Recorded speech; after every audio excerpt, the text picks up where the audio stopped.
Hey everyone, Tech1421 here with a Halo 4 gameplay commentary, and I haven't played this game in quite some time, the multiplayer at least, but I played 2 games and did really well. This was the second of the 2 games that I played, and I wanted to get a Halo 4 gameplay for everyone to go in the background of this topic that I wanted to talk about today, and I want to talk about the gameplay very briefly. And I fall off the edge really here at the very start, and that was a pretty bad death. I hadn't played this map ever in this game, so then I quickly realized it was a Halo 3 map that was remade into this game. So I start the game off poorly, but then I really get into a groove and do very well. But anyways, I wanted to do a Halo 4 gameplay for everyone because it was, my topic for today is E3 Day 1. And E3 Day 1 was Microsoft's conference for the world. So they introduced their new console for everyone. They introduced a lot of new updates for Xbox 360 and Xbox Live. And I wanted to start this commentary by saying I was very impressed with their conference and all the games and updates in the new console they're going to be having for Microsoft. I was very impressed overall, and I thought they did a fantastic job with explaining everything and showcasing the new games and the new I guess just updates and all that. So I wanted to talk about in this episode, or in the topic was just my thoughts on different things. So first off, I wanted to give everyone a chance, if you wanted to, in the comments down below. The question of the day is, what were your thoughts on E3 Day 1? Was there anything that you're really impressed by, anything that you're really looking forward to, and all that good stuff? So please in the comments down below, let me know. I'll look forward to all your comments and all that stuff. So anyways, the first thing that I wanted to get out was the Xbox One is going to be released on November 1st, and that's going to be $499, which at first thought I was like, okay, that's going to be extremely expensive. I'm probably not going to buy that because that is a ridiculous amount of money. But then I thought about it, and there's going to be a lot of different things that are going to be included in that package. They have a smart glass little system. It's basically pretty much like a iPod, or no, like an iPad, and it gives you, it implements a lot of different new technology for the Xbox One. So I thought that was really interesting. They did a really cool demonstration. I'm looking forward to finding out more information on the smart glass and the rest of the console. The next thing I want to talk about, there's a lot of Minecraft fans on my channel, and they are going to be having the Minecraft Xbox One edition of Minecraft. So I think that's going to be a little interesting, how the dynamics of that game is going to change a little bit from the console version to Xbox 360 and then again to Xbox One. I'm wondering if it's going to be better than Xbox 360 version, or if it'll be pretty much the same.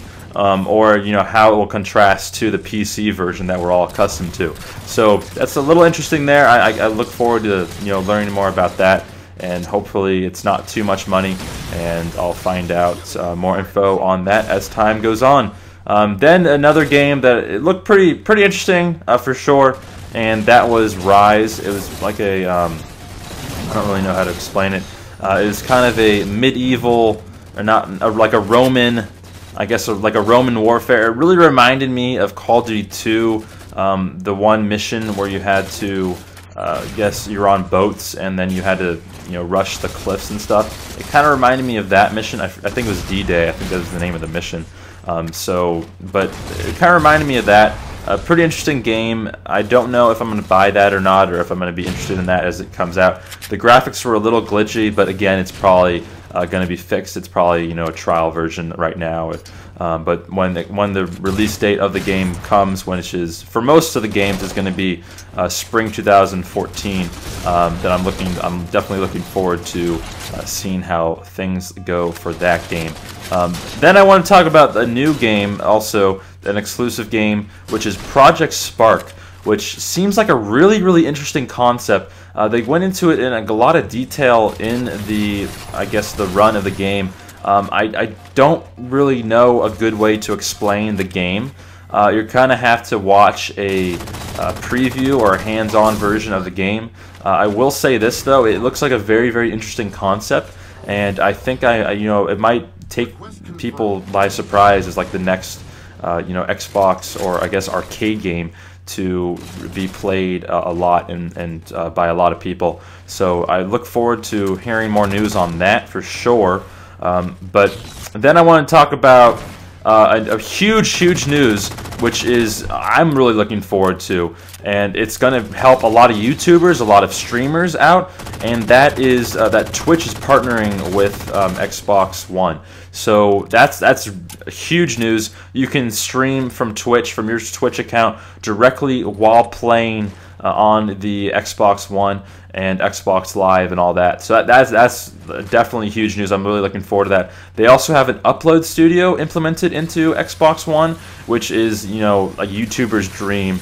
You can basically take any game that you were playing, any footage from the game that you were playing, and you no longer need like a theater mode in the games. It's pretty much you can just upload and edit any game that you were playing, and my understanding of it at least, and you can basically edit it and then share it with your friends. Hopefully they'll implement some kind of YouTube system in there where you can upload directly to YouTube. I know you can use some kind of software on there to use your audio, gameplay or whatever, post live gameplay recording, kind of like I'm doing now, directly on the console. So that's definitely going to be extremely interesting to see how that works out. I'm really looking forward to that.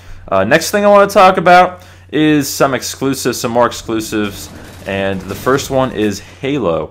So if you were watching E3, if you're watching the demo or I guess the video, they ended things off with 2 different games, Halo being the first one, and I didn't know like what was going on. There was kind of a it was really cool, like I guess opening scene where Master Chief, you didn't know it was Master Chief at first, but he was walking through the desert, and then some kind of mystical creature makes kind of like a sonic boom, and it raises his I guess his hood, and then you find out that it's Master Chief. So I thought that was really cool. So they're going to have like some kind of new Halo game implemented for Xbox One. Definitely very interesting, and I look forward to hearing more from that. They also have a new studios. I don't know if it's a new studios or a new game. I was a little confused, but Black Tusk, it looks pretty cool. I don't know if that's a new game again, or if it's just like a new studio. But I look forward to hearing more info on that as well. But the thing that I'm most excited for, besides the whole YouTube uploading and Twitch stuff, the most exciting game that I'm looking forward to was the last game that they showcased. And I highly encourage everyone to look at the gameplay from this game, and that was a Titanfall. Just a fantastic game, good graphics, really nice design. I encourage everyone to look at the gameplay of that, the trial, or I guess the trailer of that, and it looks really cool. I'm running out of time in this to talk about it, but I just encourage you to look at that. I'm definitely going to get that game if I do get the Xbox One. Overall, really impressed with how things went on day one for E3, and I again want to get your guys' thoughts on that. I hope you enjoyed this gameplay. I hope you enjoyed the topic and my commentary and all that stuff, and I will see everyone next time. Peace.